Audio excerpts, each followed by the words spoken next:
The word kwalba is a Hausa name for a bottle. Men who used to go from house to house to collect kwalba were mainly foreigners from neighboring African countries who did not speak any local language. In those days, you dare not throw bottles and some other receptacles away. That's money for the piggy, newspaper, or a 3-square meal for the day. The kwalba man will surely come around to find use for it just for a token. To a large extent, their business contributed to waste segregation at homes as bottles were separated from organic waste. Today, even though the kwalba people exist, their numbers have reduced and the kind of items collected in homes have increased to include plastics and even scrap metals. One may also not find the same person returning to the house to collect such items. Currently, persons who collect waste with the aboboya or motokia trucks collect all these items and, in turn, either dump them at the landfill sites or give them out to other persons in the business for a fee.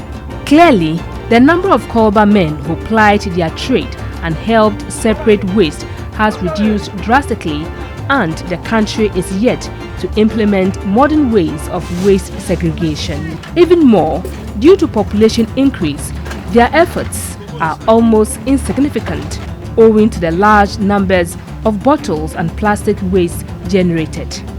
Quite frankly, the kwalba business today has changed. This is because there now exist various places where these kwalba and waste pickers send the unwanted bottles and other plastic wastes for sale. The items are weighed, and depending on the weight, the picker is paid. Isaka Mohammed at Nima has been in this business for over 10 years but deals with only plastics, ostensibly because its usage has taken over bottles and the impact on the environment is devastating. Anybody can go around and pick it. Some of the old ladies do go around and pick these gallons and the rubbers to come and sell it for us. So we crush it. Then after crushing it, we will pay the crushing people. Then we employ the ladies to wash it for us. Then after washing it, then they dry it. After they finish their business, we pay them off. Then I repackage it and take it to the Chinese company to sell it. Isaka is happy though his job is helping rid the city of filth to some extent. Environmentalists suggest government should make the kwalba business lucrative to encourage reuse and recycling to push many more to go into it if it cannot ban certain plastics.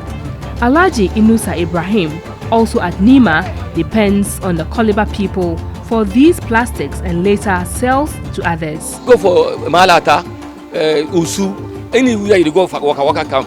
If you come to no come and see. If you bag it the thing there, no maggot. This bag full of empty water bottles goes for 100 cedis and this 50 cedis. Interestingly, people from far and near come to buy. Me free carnation. New market as well. I came from Carnation to Nima here to buy the used bottles. I usually sell them to people into shito and soap making business. The calculated price almost 6-7 years. This man at Banana Inn at Dansuman depends on kwalba and other waste pickers for his business. So I finish some IB before I carry them go Takuma. This I carry them go Takuma for the machine the Accra some that take a send for Tama. And do you know what they use them for? It's use them for the ball, the rubber ball. Others are here to also pick out scrap metals and sell them off. This kwalba man tells me he picks the waste from both homes and refuse dump sites.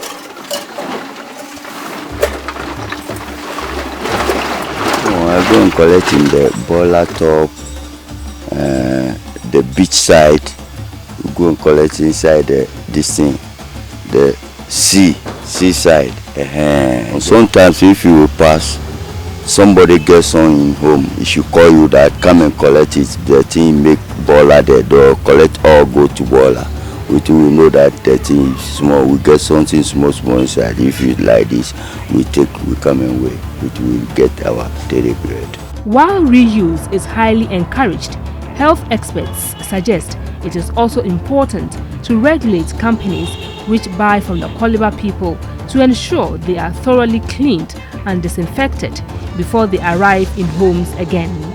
Informal sector workers or waste pickers gather an estimated 2 tons of plastic bottles within 2 weeks.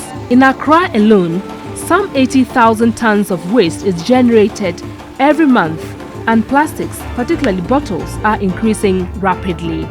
In order to achieve the UN SDG goals, partnerships between the Kwalba people or waste pickers and those into reuse and recycling are essential, particularly in the development of sustainable waste management systems.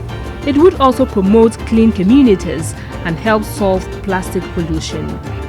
Clearly, while the Kwalba man's business may appear archaic, it could be a potential billion-dollar investment opportunity that can create jobs and rid Ghana's cities of plastics.